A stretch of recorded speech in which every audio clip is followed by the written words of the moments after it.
Jaylen Brown wants to play fast. He's cool with Jayson Tatum. And I got a thought about maybe a clue to the starting lineup right now on the Thursday Locked On Celtics podcast. I'm so hyped right now. Anything's possible. Oh, my mother. Oh, my lady, ma. Anything's possible. Yeah. Rainy J's back with the vengeance. Back. All the real Celtics fans in attendance. This the truth like 34. This like walking in the garden when you hear the roars. The crowd goes crazy. Most in-depth coverage on the daily. Mainly podcast royalty, the content kings. When you talking about the franchise with 17 rings. Focus like Danny at the deadline. Global, but it got a local feel like the red line, the blue line, the green line. Play it in between time. I'ma throw my C's jersey on in the meantime and press play. When the F's done, I can't wait until the next day. Trying to stay in tune with the C's, that's the best way. Melly.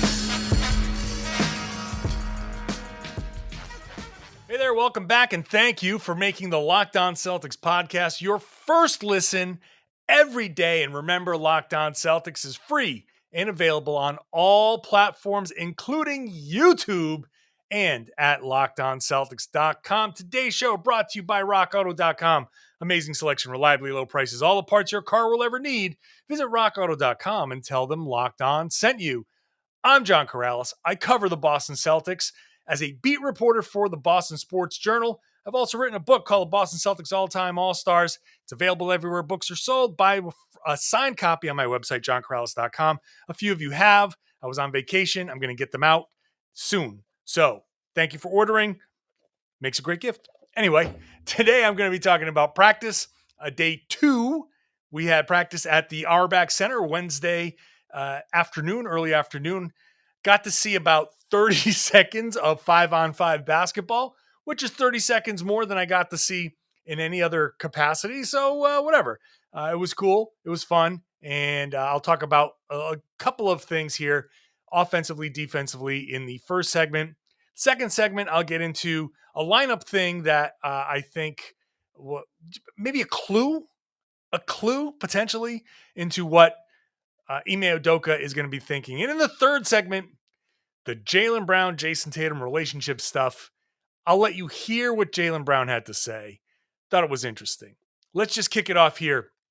Ime Udoka, we know he's a defensive-minded coach. So I asked him, all right, Ime, what are you thinking here? What kind of defensive stuff are you trying to do differently?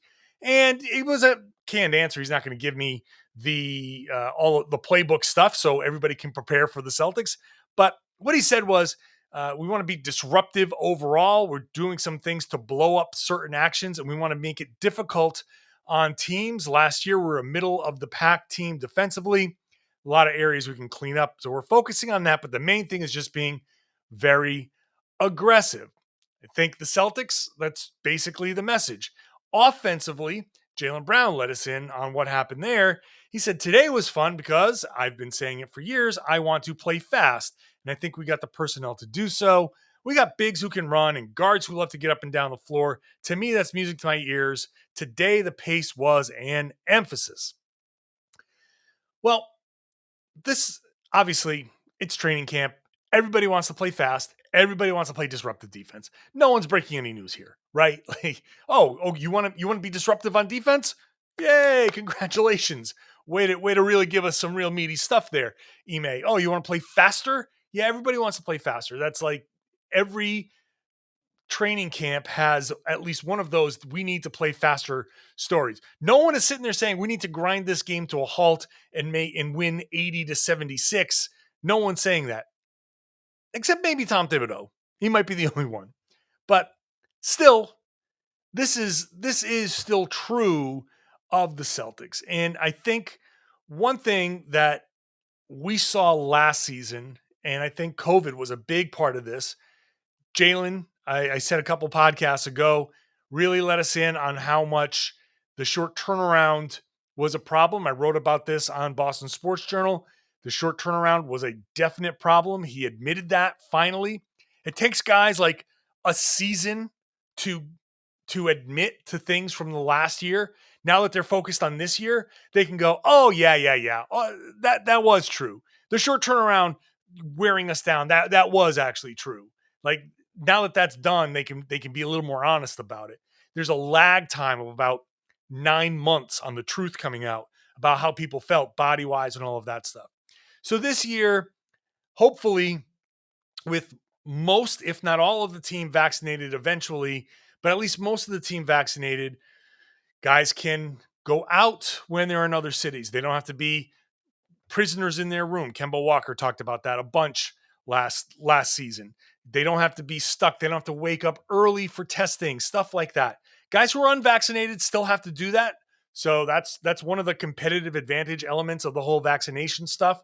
Not the political stuff. Don't lose your mind politically about this, but unvaccinated players are going to have to go through tighter protocols, more strict stuff. So teams that are vaccinated have a competitive advantage. Guys can go out, they can be loose, they can go to a club, and they can be spotted at a club. Guys can, someone can take a picture and post it on Instagram of there's Jayson Tatum at this club after, a game in Miami or before the game in Miami. And it's not going to result in, well, now here's a 10-day quarantine. You're allowed to do that now if you're vaccinated. Although in Florida, I probably wouldn't go anywhere anyway, but that's a whole different story. But with that stuff now being the case, without the condensed schedule, hopefully without a bunch of COVID rescheduled games, the postponed games, hopefully, I think with 90+% vaccination, we're probably not going to get that health and safety protocol suspended games like the Celtics did and reschedule those and jam them into a schedule. What happened to the Washington Wizards was insane. All of this is to say that these guys should have more energy. These guys should have more rest in between games. These guys should have more just normalcy so they can go out and play and try. What these guys said, what Udoka and Jaylen Brown said on Wednesday afternoon was basically, we want to try harder. That's all this is. This wasn't some major epiphany. This wasn't some like, oh my God, we rediscover. I hope Dr. James Naismith, I wish he was alive to hear this epiphany that I had. Let's be disruptive on defense. Let's play fast. No, it's trying. That's all this is. It's trying. The Celtics were too tired to try and too frustrated to try and too whatever to try too often last year. Some of it, probably they could have tried harder. Some of it, they were probably worn out. This year, that's out the window. What they're saying here, be more disruptive, be more vocal, be more communicative on defense. That is effort. And what's that effort going to lead to? Stuff we didn't see a whole lot of last year, but that we saw prior to the COVID shutdown the season before that. How many times did Jayson Tatum get tips, and run out and get easy dunks in transition? Jaylen Brown, transition basketball. The Celtics did not get enough transition opportunities this past season. They have to get back to that. The Celtics, offensively, when Jaylen says, run, play with pace, they want to get out. It's not just getting out, though, but in this regard, getting out, getting easy baskets. The Celtics aren't a great offensive team right now, at least on paper. They can be a top 5 defensive team. They have that ability, but they're not a great offensive team. They're not going to be, I think they're a middle of the pack offensive team right now, just projecting it out. They could be better if they get some stops, get out in transition, run off of turnovers, run off of missed shots, get some easy buckets in transition, play up-tempo, a little more up-tempo, take advantage of your depth. You've got guys at a bunch of different positions that can go out there and spell the Tatum and Brown. Those guys don't have to play 38 minutes. They can play 32 minutes. If they're out there running and they need a little bit of a break, you can put other guys in there and give them minutes to help spell Tatum and Brown. Pace is not just getting up and down. Pace is not just running off of misses, running off of makes. Pace is in the half court, and this is super important. Playing with ball movement, cutting, player movement, that is pace. Jaylen Brown says we're playing with pace, and I want to play fast. That's not just running in transition. That's when Jaylen catches the ball and when Jayson Tatum catches the ball, you're not killing ants by jab stepping out on the perimeter all the time and just watching the defense and surveying the landscape and then making a move. Ime Udoka came from that Spurs point 0.5 basketball mentality. This is what Brad Stevens has been dying for. And part of why I think he hired Ime Udoka is, hey, maybe you can get through to these guys and have them play the way I've wanted them to play. Because Brad Stevens has wanted this. But that 0.5 mentality of when you get the ball, you are either dribbling, passing, or shooting within half a second, which means you catch it, you turn, you react. Do I have a lane to dribble? Do I have a lane to drive? Then great. Tatum, Brown, drive. When I turn and see what's in front of me, is my guy playing off of me? Bang, there goes the shot. Is my guy up on me when I catch the ball? Then move it, pass it, cut. Trust that you're going to get it back. 24 seconds in an offense is plenty of time to run a couple of things. So play with pace is not just get out in transition. Playing with pace is moving the ball, moving yourself, cutting. Sometimes it means sacrificial cuts. You cut to take a defender with you, so when the ball swings behind you, that guy's got space to move. Those things are so necessary to pace in offense. Jaylen Brown wants to play with pace. Jaylen Brown needs to do this stuff. So does Jayson Tatum. So does everybody. Get the ball, make a quick decision. 0.5, okay, maybe not really 0.5 seconds, but also not necessarily an entire full second either. You've got to get it, boom. And it doesn't mean no ISO either, because Tatum and Brown are great isolation players. You can still isolate, but make that decision quickly.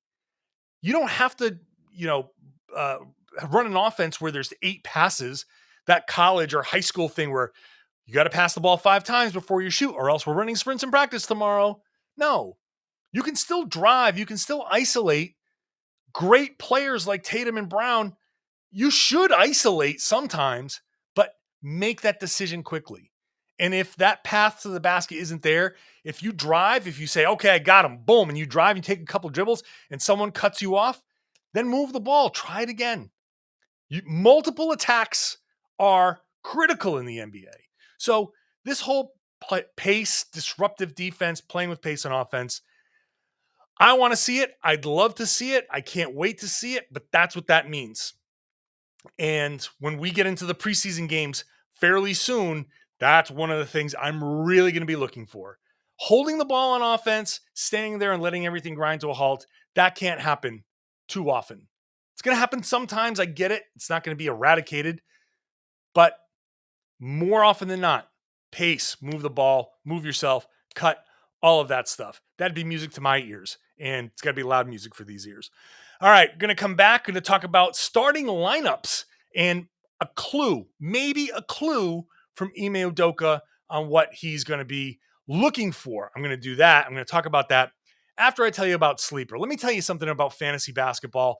I am so done with fantasy basketball because I forget to set my lineups. I'm busy from day to day, podcast, writing, so on and so forth. I'm driving, I'm traveling. I can't keep up with the busy work. I can't keep up with all of the scheduling.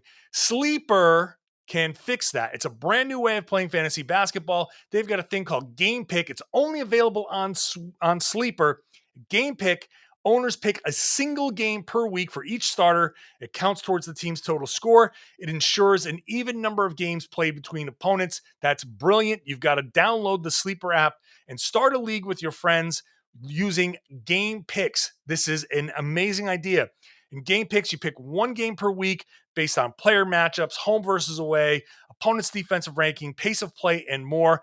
It all adds up to more strategy and less busy work. You're not going to give up halfway through the season like I always do when I play fantasy basketball. So Sleeper has cracked the fantasy basketball code. If you play fantasy football, you prefer building out weekly strategy versus daily busy work, you're going to love Game Picks. Download the Sleeper app, start a league with your friends today. You will not be disappointed. You will also not be disappointed in SweatBlock. If you have a problem with excessive sweating, or if you know someone who does, SweatBlock can really help. It's doctor created, it's doctor recommended. Basically, it's like a handy wipe. You take your shower, you apply it the night before. In the problem areas, you go to sleep. In the morning, you wake up, you wash it off. It can work for up to 7 days. I had a person DM me recently. They said, I'm looking for something. I'm hoping that this works. They got back to me. It worked for that person for 5 days, which is amazing. So in that range, if you've got excessive sweating issues, that's going to be great. Imagine an entire week of being able to wear whatever you want, whatever color you want. You don't have to worry about sweat stains or those little spots showing up on your shirt. I know that very well. It's going to be your little secret to confidence. Check it out. It's been on a bestseller on Amazon for the past 10 years. It's currently the number one Amazon product in the antiperspirant category. Go to sweatblock.com right now. Use the promo code LOCKEDON. You're going to get 20% off. If it doesn't work for you, you get your money back. They have a dry shirt guarantee. So go to sweatblock.com, use the promo code LOCKEDON for 20% off, or pick it up at Amazon and CVS. Hey, thanks again for making the Locked On Celtics podcast your first listen every day. Still going to get to the Jaylen Brown and Jayson Tatum relationship stuff. Hear from Jaylen Brown in just a few minutes. Make your second listen today one of the other Boston sports podcasts, Locked On Red Sox, Locked On Patriots, Locked On Bruins. If you're a Boston sports fan, there's a Locked On for all 4 sports teams. So make sure you're checking them out as well. So I've been looking for clues. This is what I do when I'm watching this team now. I'm hunting for answers. What I like to do every day, I go in to practice. I listen to these media sessions. I get a baseline. This is what my reporting is. I get a baseline. I hear what's being said all the time. I see what's being done all the time. And then I'm looking for things that stand out. And one of the things that stood out so far is how Ime Udoka talks about Al Horford. Now, I'm trying to figure out the starting lineup. I'm trying to figure out how to predict this starting lineup. And I've basically said, I know it's going to be Marcus, Jaylen, and Jayson. Those 3 I know. I feel like it's going to be Rob as the starter, and then we're looking for a 5th one. I think the consensus believes Robert Williams will be a starter. I think he should be a starter. But who's the 5th guy going to be? Or maybe he's going to come off the bench. Al Horford, when he comes up, Udoka has said basically, we want Al to get back to who he has been. And one of the quotes that he mentioned, this was at Media Day, I believe. He said, in Philadelphia, teams were putting their big on Joel's and 2 guards on Al Horford at times, and we didn't always take advantage of that. So I told him to be who he is. He got back to that somewhat in Oklahoma City last year, and we're looking to take advantage of that. If teams are going to put a small on him or something like that, we'll definitely try to make them pay more often. The terminology there is what I'm focused on. He didn't say if Al Horford gets a small in a switch. He doesn't say if Al Horford gets a mismatch. He said if teams are going to put a small on him or something like that, we'll try to make them pay more often. So that's looking at the matchups. That's speaking from a place where maybe he is thinking of going double big. I think subconsciously he is talking about Al Horford as not a guy like on a pick and roll getting something. It's not a guy that is going out there as the center, starting center, and they're going to try something kind of creative. I feel like I could be wrong. I could be reading too much into this for sure. This is no guarantee. I'm trying to sleuth my way through here. But when he says if teams are going to put a small on him or something like that, we'll definitely try to make them pay more often. Then he's looking at, well, if the opposing team is going to put a big on our big, and then they're going to try to get creative with how they guard Al Horford, then we have to take advantage of it. So I haven't talked a whole lot about the possibility of Horford and Robert Williams together in the starting lineup, mostly because I've been dismissive of this from the Al Horford and Philly days. My take going into the season has been, well, Ime Udoka saw firsthand that it didn't work in Philly. Why on earth would he do this again? To answer my own question, Robert Williams is not the same as Joel Embiid. That's pretty damn obvious.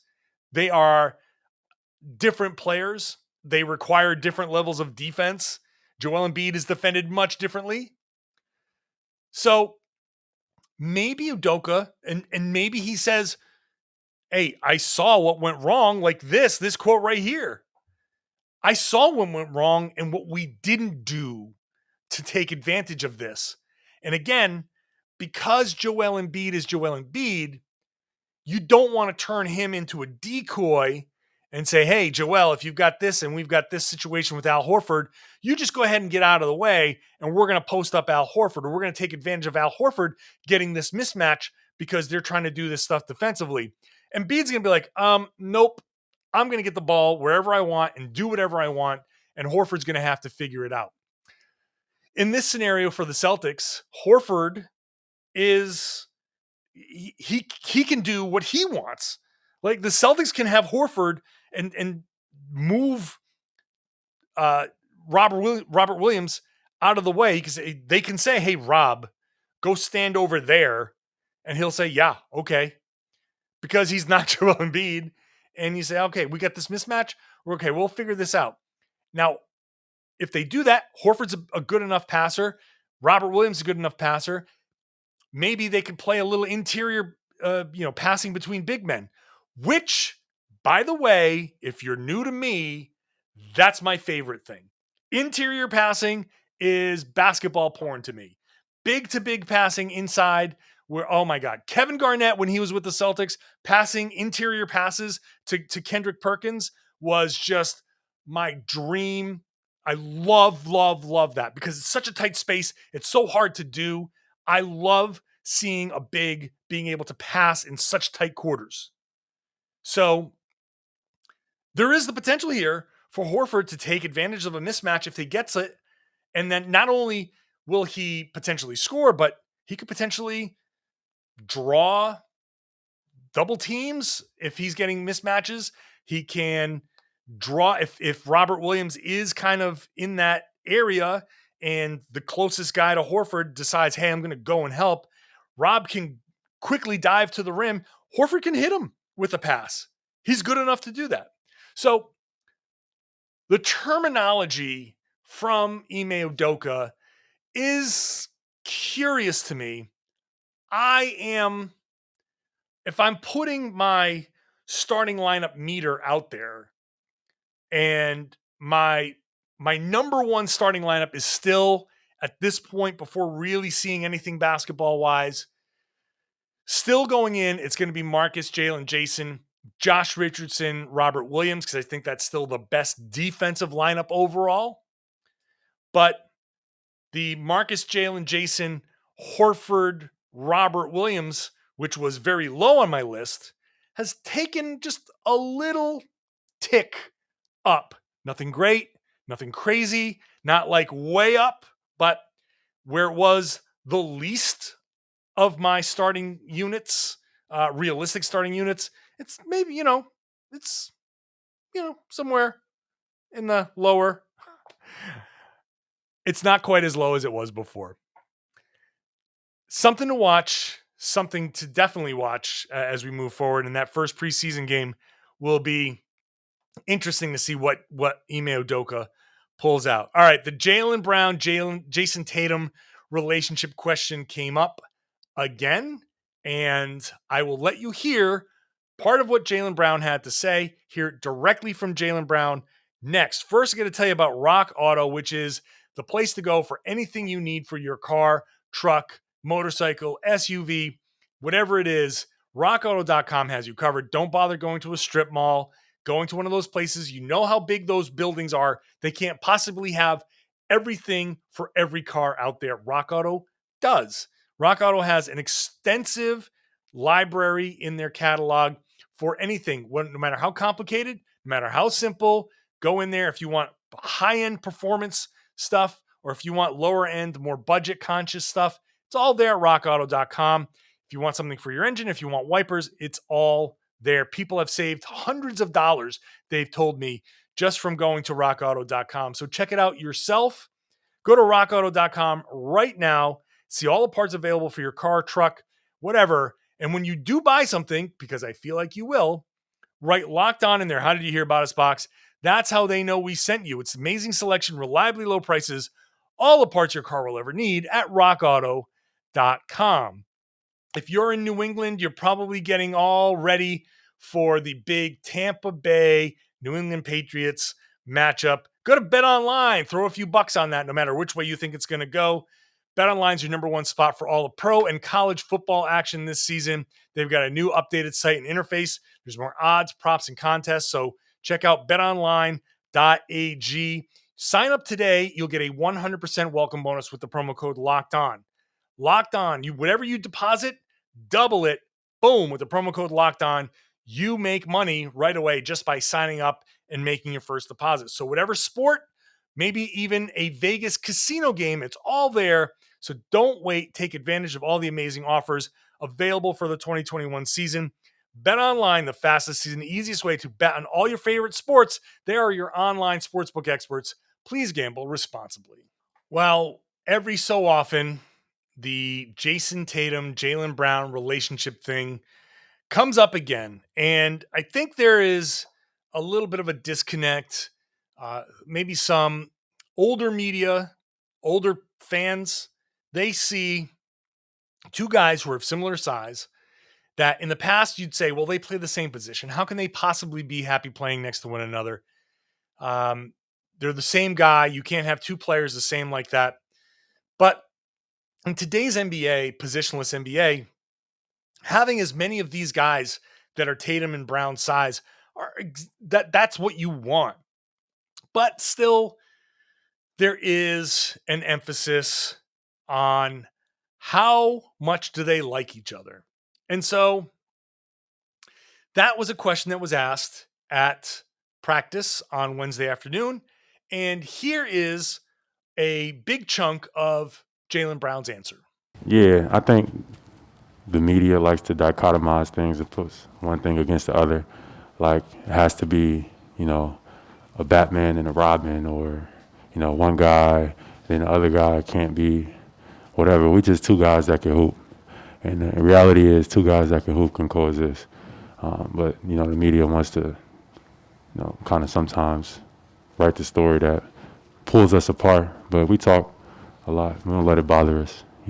We hear a lot of the things, the comparisons, etc. But at the end of the day, I want the best for him. He wants the best for me, regardless of, what everybody's saying that we can't coexist and we don't play well together or whatever. I enjoy playing with Jayson. I really do. It's a guy I trust out there to make plays. I know can carry, and I know he trusts me out there as well. And sometimes that's not always easy to find. We kind of started our careers together. We won a lot of games here in Boston together at an early age, which is rare. It's sometimes fascinating to me to see, such an urgency to pitch us against each other at times. But no, I could care less about what you read and see, so it doesn't really bother me none. I just try to come out and be the best version of myself.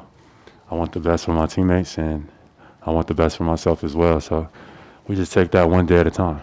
There it is. Very simple. We're two guys that can hoop, and two guys that can hoop can coexist. I agree that Jaylen, he has a point. I think there's a lazy sports talk radio narrative out there that anything that maybe takes away from one or the other guy, well, he can't like that. These guys, they can't like this. They can't like playing with each other.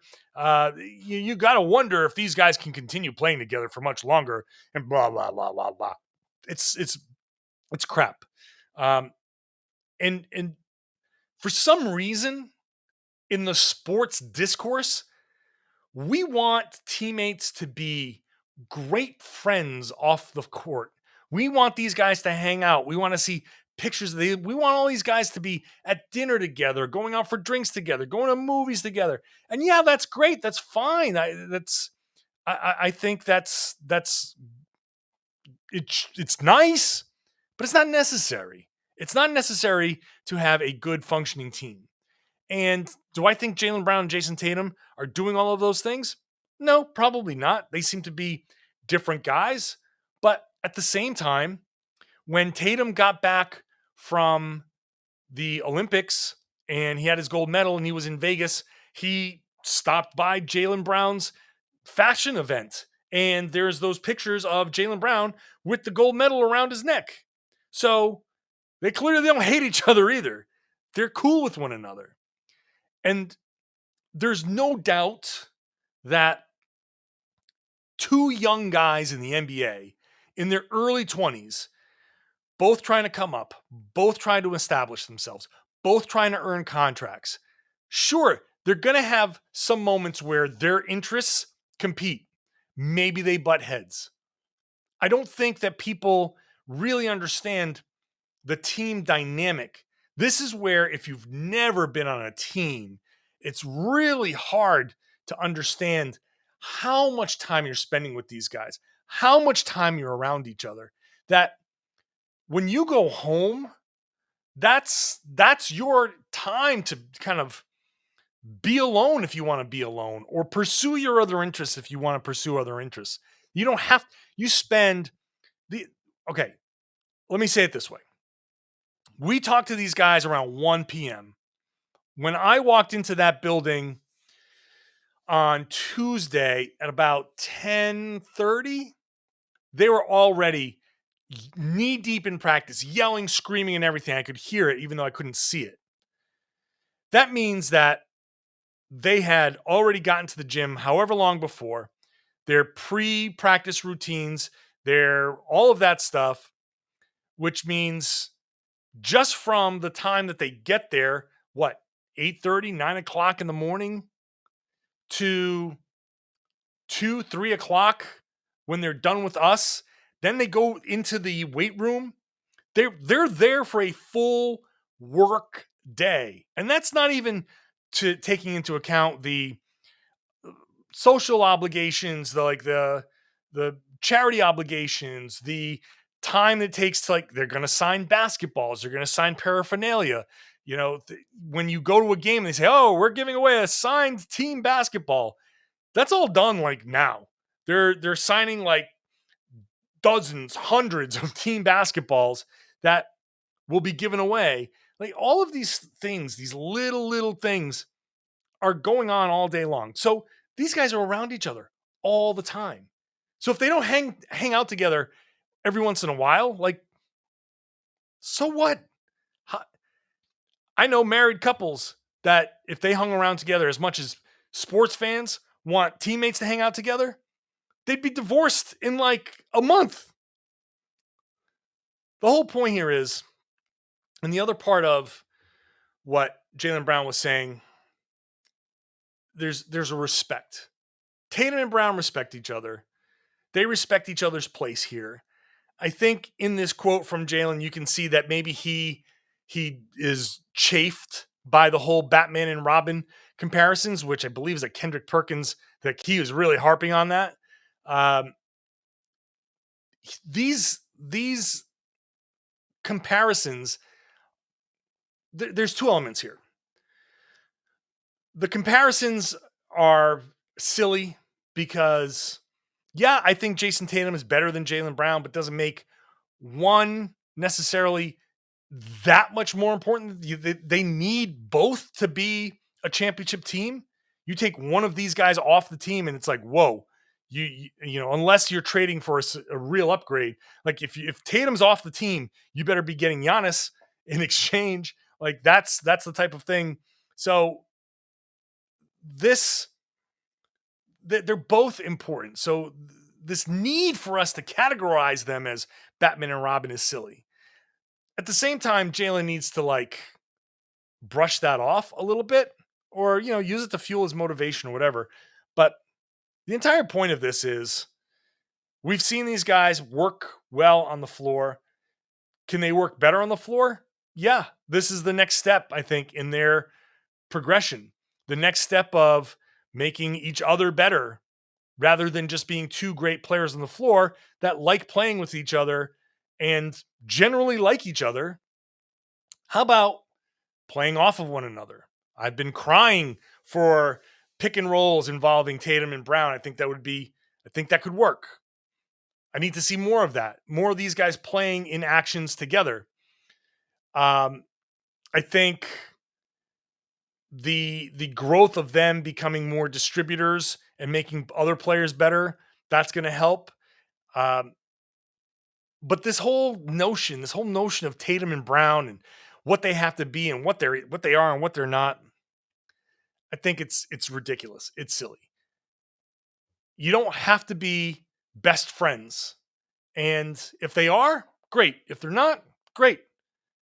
You know what they need to do? They need to punch the clock when they walk in, respect one another on the floor, try to execute what the coach is doing, support one another, and that's about it. And they're doing that.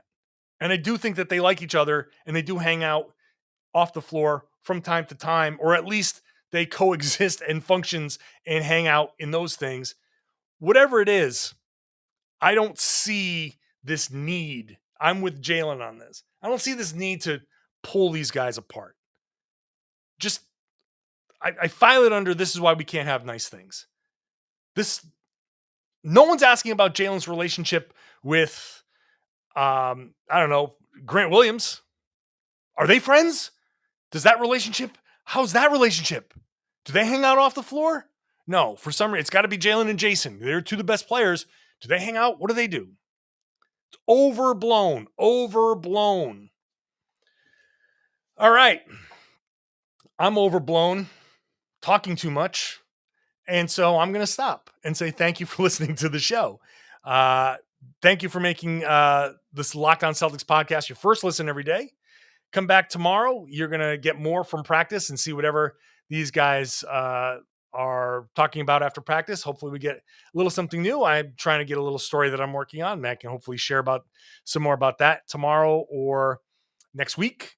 And then make your second listen, the Locked On Bets podcast. If you want a little help laying some money on a couple of things, check out the Locked On Bets podcast with your boy Q and Lee Sterling. They'll help you out. Maybe you make a little extra money. Thank you for all of the subscriptions. Really hit this YouTube thing. If you're not listening, if you're not watching on YouTube and you are a YouTube user, subscribe to the show on YouTube. We're really making a big push for that. But if you're new to the podcast or you just want to pop it in on your way to work or in the shower or whatever, you can do that too. That's great. Subscribe wherever you get your podcast. Share the podcast. If you like the podcast, if you're enjoying this, if you're new and you're enjoying it, tell your friends. Tell everybody, hey, you should be listening to the Locked On Celtics podcast here on the Locked On Podcast Network.